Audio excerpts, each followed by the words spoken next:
दोस्तों, भारतीय सेना के जवान कैप्टन साहब के इशारे पर एक साथ कई रॉकेट लॉन्चर के गोले पाकिस्तानी पोस्ट पर दाग देते हैं। पाकिस्तानी पोस्ट पर आग तांडव करने लगता है। चारों तरफ आग ही आग, काले धुएं पूरे आसमान को ढक रहे थे और इसी के साथ गोलियों की तड़तड़ाहट शुरू हो जाती है। उस कुप्वाड़ा की शांत वादियों में पहाड़ से टकराकर ये आवाज़ और भी खतरनाक हो रही थी। पाकिस्तानी पोस्ट पर चारों तरफ अफरा तफरी मच चुकी थी। पाकिस्तानी रेंजर्स इधर उधर भाग रहे थे। लेकिन दोस्तों, ये लड़ाई इंडिया पाकिस्तान की लड़ाई नहीं थी, न कोई पोस्ट की लड़ाई थी, न कोई ज़मीन की लड़ाई थी। माजरा ये था, एक जवान फ़ोन करता हुआ नेटवर्क ढूंढते ढूंढते गलती से अपनी पोस्ट से थोड़ा दूर चला जाता है, लेकिन पाकिस्तानी रेंजर घात लगाकर धोखे से उस जवान को पकड़कर पाकिस्तानी सीमा में ले आते हैं। बस ये लड़ाई उसी जवान को छुड़ाने की लड़ाई थी। आइए दोस्तों, जानते हैं विस्तार से कैसे वो जवान भटकते हुए पाकिस्तानी पोस्ट की तरफ चला गया और कैसे धोखे से पाकिस्तानी रेंजर ने उसे पकड़कर घसीटते हुए पाकिस्तान ले गए और कैसे हमारे बहादुर कैप्टन साहब ने अपने जवानों के साथ मिलकर रातों रात उस जवान को छुड़ाया। दोस्तों, कहानी की शुरुआत 18 अगस्त 2026 से शुरू होती है। कुप्वाड़ा जिले का किरण बेली सेक्टर, जहां ऊंचे ऊंचे पहाड़, बड़े बड़े पेड़ और ठंडी हवाएं टकराकर पहाड़ों से गूंजती रहती थी। चारों तरफ बड़ा शांत इलाका था, लेकिन इस शांति के पीछे छुपा हुआ तनाव का अनुभव वहां तैनात भारतीय सेना के जवान ही कर सकते थे। और इसी खतरनाक जगह पर अपना एक पोस्ट था भारत का, विजय पोस्ट। और इस विजय पोस्ट के कप्तान थे कैप्टन अरुण सांगा। उनके साथ नायब सूबेदार रणविजय सिंह और HMT त्रिलोकनाथ भी थे और इसके अलावा 20 बहादुर जवान और थे। और ये जगह, ये पोस्ट ऐसा था दोस्तों कि सामने बिल्कुल 100 से 50 मीटर की दूरी पर पाकिस्तानी पोस्ट भी था, जहां बिना दूरबीन से पाकिस्तान की तरफ से भी और भारत की तरफ से भी एक दूसरे के पोस्ट का मुआयना कर सकते थे। कभी कभी उनकी आवाज़ें हमारे तक और हमारी आवाज़ें उन तक पहुँच जाती थी। और इसी खतरनाक जगह पर अपना एक पोस्ट था, विजय पोस्ट। इंडिया और पाकिस्तान दोनों के सैनिक ये जानते थे एक छोटी सी गलती और मौत का कारण बन सकती है, इसलिए दोनों देशों के जवान संयम से वहाँ रहा करते थे। और ये 22 के 22 जवान अपने उस पोस्ट को भारत माता समझते थे। उनके लिए वो पोस्ट सिर्फ पत्थर और कंक्रीट से बना हुआ एक चौकी नहीं था, बल्कि इन जवानों का वो घर भी था और एक महत्वपूर्ण जिम्मेदारी भी थी। और ज़रूरत पड़ने पर आखिरी सांस तक बचाने वाली वो ज़मीन थी। सभी जवान सतर्क और मुस्तैद थे। सबको पता था एक गलत कदम सीधा मौत। और उसी पोस्ट पर एक नया जवान के विजयन की ड्यूटी थी। दोस्तों, मैं आपको पोस्ट की एक झलक दिखाता हूँ। ऐसे तो पोस्टों की वीडियो बनाना अलाउ नहीं है, लेकिन आप सब मेरे दोस्त हैं, एक झलक दिखाता हूँ आपको कैसा पोस्ट होता है। इसे पोस्ट बंकर भी कहते हैं। और ये पोस्ट इतना मजबूत होता है कि गोली भी इसका कुछ भी नहीं बिगाड़ सकता, क्योंकि ये विशेष स्टाइल में बना होता है। टेढ़े मेढ़े पत्थर और बीच में एक लाइन रेत की, उस रेत से टकराकर गोली दम तोड़ देती है। देख रहे हैं ना ये पोस्ट? ये पोस्ट कोई मिस्त्री नहीं, अपने भारत के बहादुर जवान खुद अपने हाथों से तैयार करते हैं। और इसी पोस्ट पर और के विजयन की ड्यूटी 6 से 9 बजे तक थी। 9 बजे तक वो बड़ा ही मुस्तैदी से और सतर्कता से ड्यूटी दिया। उसके बाद अपना हथियार जमा करता है। फिर उसे घर की याद आती है, अपनी माँ की याद आती है और अपना फ़ोन निकालता है और घर फ़ोन लगाने लगता है। कॉल थोड़ा सा जाता है, फिर कट जाता है। वो अपना हाथ इधर उधर करता है फ़ोन लेकर। हल्की सी नेटवर्क का एक लकीर आता है, फिर गायब हो जाता है। वो यूँ फ़ोन लेकर ऐसे ढूंढते ढूंढते थोड़ा आगे बढ़ता है। कभी नेटवर्क आ रहा था, कभी जा रहा था। और इसी उधेड़बुन में वो पोस्ट से थोड़ा दूर निकल गया। तभी उसका नेटवर्क मिला, रिंग हुआ, लेकिन फ़ोन कट गया। और घर फ़ोन करने की चाहत में थोड़ा वो और आगे बढ़ जाता है। लेकिन उसकी ये गतिविधि पाकिस्तानी पोस्ट से पाकिस्तानी देख रहे थे। आपस में इशारा होता है, एक दूसरे को इशारा करता है, दूसरे तीसरे को इशारा करता है। और 4 जवान हथियार के साथ धीरे धीरे पहाड़ और पत्थर की ओट लेते हुए उस तरफ बढ़ने लगते हैं। विजयन फ़ोन करने में व्यस्त था। तभी नेटवर्क मिलता है और उसका फ़ोन भी लग जाता है। उधर से उसकी माँ की आवाज़ आती है, कैसे हो बेटा? विजयन बहुत खुश होता है। अब बोलता है, माँ मैं बिल्कुल ठीक हूँ। लेकिन इसी वक्त 4 के 4 पाकिस्तानी उसके ऊपर टूट पड़ते हैं। एक उसका मुंह बंद कर देता है, दूसरा उसका हाथ पकड़ लेता है। विजयन के हाथ से फ़ोन छूट के गिर जाता है। जब तक वो कुछ समझता तब तक उसे पता चला कि वो पाकिस्तानियों के कैद में है। दोस्तों, विजयन भी जी जान से भिड़ जाता है। लेकिन वहाँ 4 पाकिस्तानी रेंजर्स और एक नया जवान कब तक टिकता।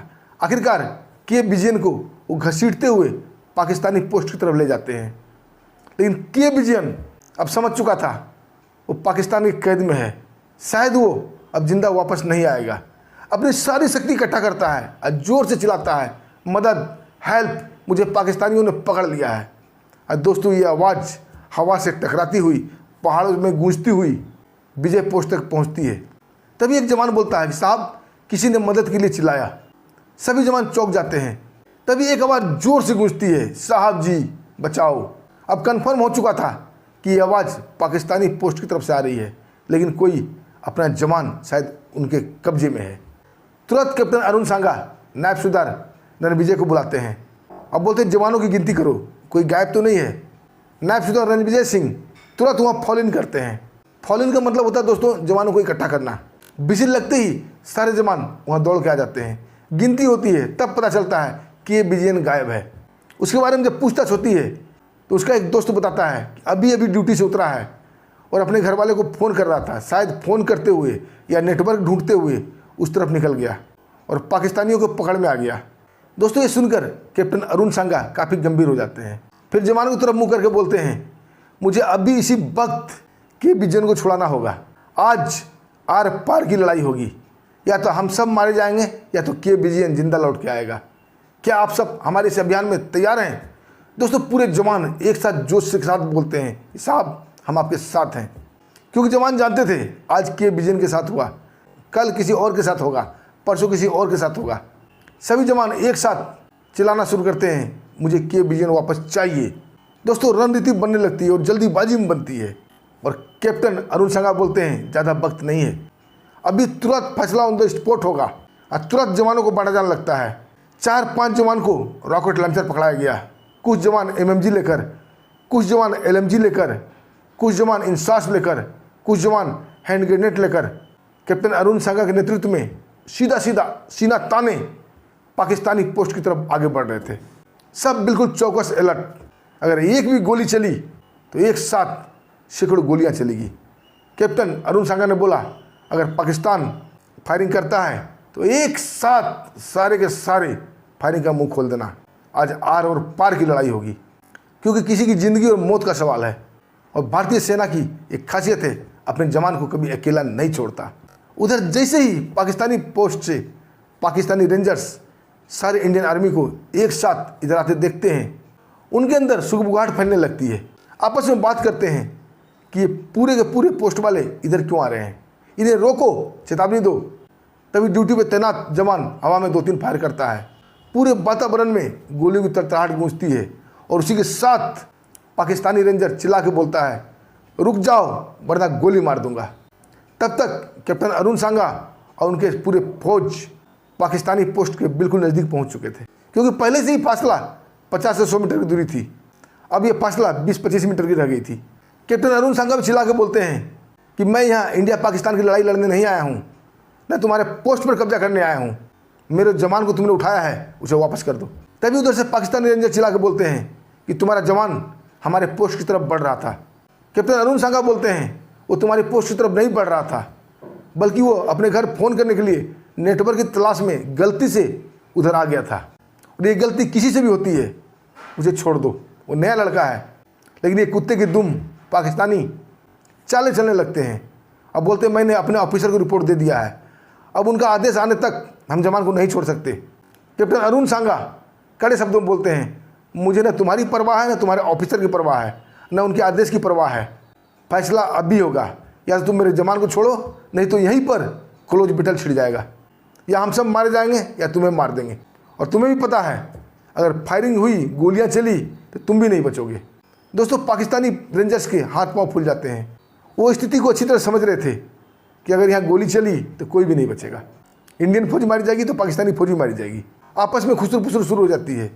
एक पाकिस्तानी रेंजर कमांडर बोलता है, देख नहीं रहे हो इनके हाथ में रॉकेट लॉन्चर है, अगर इन्होंने एक साथ फायर कर दिया तो हमारा पोस्ट का नाम निशान मिट जाएगा।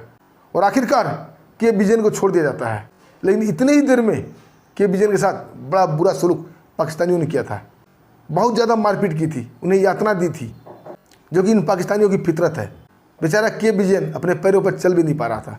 तभी तो भारत के जवान आगे बढ़ते हैं के विजयन को अपने कंधों का सहारा देते हैं और उसे सहारा देते हुए वापस लाते हैं। अब भारतीय फौज धीरे धीरे अपने कदम पीछे लेने लगी थी। तभी कैप्टन साहब एक गुप्त इशारा करते हैं और अंधेरे का फायदा उठाकर भारतीय फौज अपने अपने पोजीशन बदलने लगती है। कोई पत्थर की आट में, कोई पेड़ों की ओट में, तो कोई पहाड़ों की ओट में अपना पोजीशन लेने लगता है। और दूसरा इशारा पाते ही कैप्टन साहब का एक साथ कई रॉकेट लॉन्चर के गोले पाकिस्तानी फौज की तरफ बढ़ती है।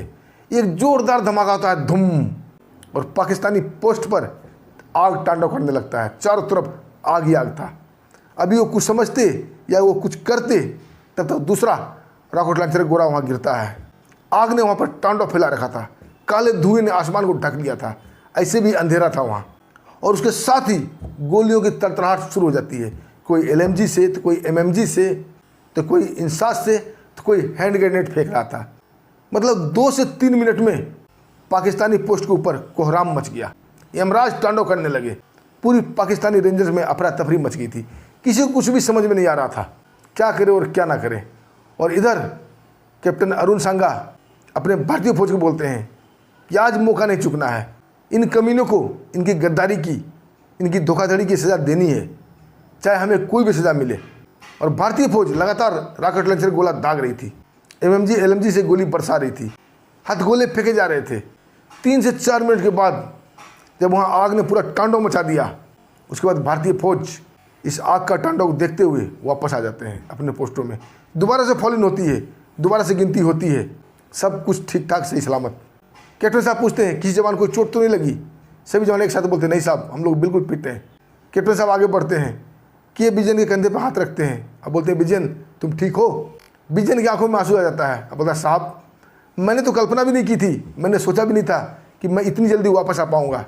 मैंने तो सोच लिया था कि अब मैं कभी जिंदा वापस नहीं आऊँगा, क्योंकि ये पाकिस्तानी बड़े बेदर्दी से मारते हैं। कैप्टन अरुण सांगा बड़ा गंभीर हो जाते हैं। अब बोलते हैं पाकिस्तानियों की बेदर्दी की सज़ा हमने भी बेदर्दी से दी है। दोस्तों सभी जवान अपने अपने पोस्टों में चले जाते हैं। जब सुबह होता है उस पाकिस्तानी पोस्ट की तरफ देखते हैं तो वहाँ पोस्ट था ही नहीं।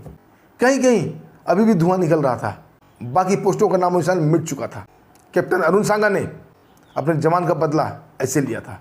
दोस्तों इस कहानी पर आप क्या कहना चाहेंगे? इन पाकिस्तानियों की धोखाधड़ी का कैप्टन अरुण सांगा ने सही जवाब दिया या गलत? कमेंट में ज़रूर बताइएगा और इसके साथ ही हमें आज्ञा भी दीजिए। फिर मिलते हैं एक शानदार सच्ची कहानी के साथ। तब तक के लिए नमस्कार, जय हिंद, जय भारत।